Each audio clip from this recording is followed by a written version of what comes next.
మహాభారత యుద్ధం గురించి తెలిసిన వారు అశ్వత్థామ హతః కుంజరః అనే మాట వినే ఉంటారు. పాండవసేనను మట్టుబెడుతున్న ద్రోణాచార్యుణ్ణి అడ్డుకోవడానికి అశ్వత్థామ హతః అని ధర్మరాజుతో గట్టిగా పలికించిన కృష్ణుడు తర్వాత కుంజరః అని పలికే సమయంలో బేరీలు మోగిస్తాడు. వాస్తవానికి చనిపోయింది ఒక ఏనుగు. ధర్మరాజు మాట నమ్మిన ద్రోణుడు కొడుకు ఇక లేడనే బాధతో అస్త్రసన్యాసం చేస్తాడు.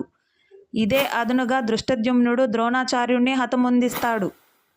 తండ్రి మరణ వార్త తెలిసిన అశ్వత్థాముడు పాండవులను ఎలాగైనా హతమొందించాలనుకుంటాడు. పాండవులను హతమొందించేందుకు రంగంలోకి దిగుతాడు.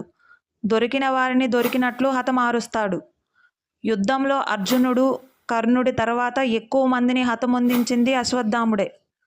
ఒకరోజు అర్ధరాత్రి పాండవులు నిద్రిస్తున్న ప్రాంతంపై దాడికి పాల్పడతాడు. ఈ విషయాన్ని పసిగట్టిన శ్రీకృష్ణుడు పాండవులను అక్కడి నుంచి తప్పిస్తాడు.